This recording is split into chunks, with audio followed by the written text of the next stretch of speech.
कहानी की शुरुआत एक छोटे से पहाड़ी शहर से होती है जिसके पास घना और रहस्यमय जंगल है। इस जंगल के बारे में कई डरावनी कहानियां प्रचलित हैं, खासकर एक पिशाचिनी माया के बारे में। माया एक खूबसूरत लेकिन खतरनाक पिशाचिनी इस जंगल में रहती है और अपनी आकर्षक सुंदरता और जादुई शक्तियों से लोगों को फंसाकर उनका शिकार करती है। इस जंगल में जाने की हिम्मत किसी की नहीं होती, लेकिन कुछ लोग माया की कहानियों को सिर्फ अफवाह मानते हैं। राज और उसके दोस्तों का एक समूह शहर से जंगल की यात्रा पर निकलता है। यह यात्रा केवल एक साहसिक कदम है, क्योंकि उन्होंने कई बार माया की कहानियों को सुना था लेकिन उन पर विश्वास नहीं किया। उनके अनुसार ये कहानियां केवल बुजुर्गों द्वारा फैलाए गए झूठ थे ताकि कोई भी जंगल में ना जाए। साक्षी, जो राज की करीबी दोस्त है, इस यात्रा से खुश नहीं है। उसे जंगल और माया के बारे में सुनी कहानियों पर गहरा विश्वास है। वह बार बार राज को मना करती है, उसे चेतावनी देती है कि जंगल में जाना सुरक्षित नहीं है। राज उसकी बातों को हंसी में उड़ा देता है और कहता है कि ये सब केवल डराने की बातें हैं। जंगल में प्रवेश करने के बाद राज और उसके दोस्तों को एक अजीब सी शांति महसूस होती है। जंगल गहरा और रहस्यमयी था, चारों ओर पेड़ों की घनी छाया और दूर दूर तक फैली हुई चुप्पी। राज, जो अब तक इस जगह को एक साधारण जंगल समझ रहा था, अब थोड़ी बेचैनी महसूस करने लगता है। जंगल में घूमते हुए राज की नजर एक बेहद खूबसूरत महिला पर पड़ती है जो एक जलधारा के पास खड़ी थी। उसकी आंखों में एक अलग ही चमक थी और उसकी सुंदरता ऐसी थी कि किसी का भी ध्यान उसकी ओर खींच जाए। वह महिला और कोई नहीं बल्कि माया थी।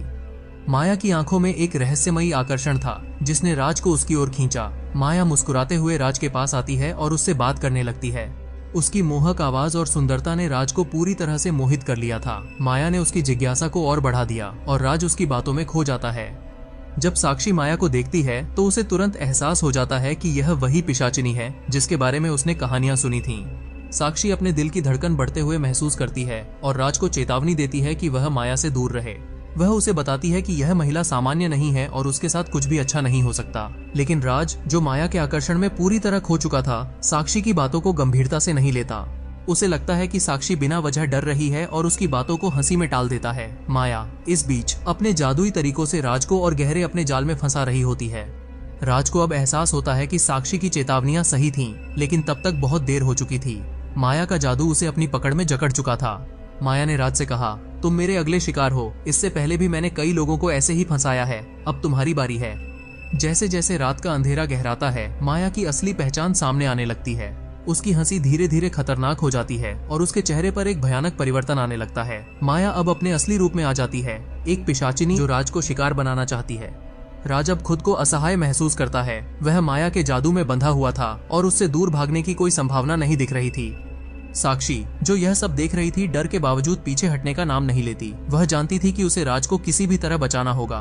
उसने माया का सामना करने का फैसला किया। साक्षी माया को चुनौती देती है और कहती है कि प्रेम का असली मतलब किसी की जान लेना नहीं है। माया साक्षी की बातें सुनकर हंसने लगती है, लेकिन साक्षी हार मानने वालों में से नहीं थी। वह पूरी ताकत से माया का विरोध करती है। साक्षी को मालूम था कि माया को केवल शारीरिक ताकत से नहीं बल्कि मानसिक शक्ति और हिम्मत से हराया जा सकता है। माया साक्षी की हिम्मत को देखकर गुस्से में आ जाती है। वह राज को पूरी तरह अपने वश में करने की कोशिश करती है, लेकिन साक्षी बीच में आ जाती है। साक्षी का साहस और दोस्ती का बल माया के जादू को कमजोर करने लगता है। माया को समझ में आता है कि साक्षी एक आसान शिकार नहीं है। अब वह दोनों को एक साथ खत्म करने का फैसला करती है।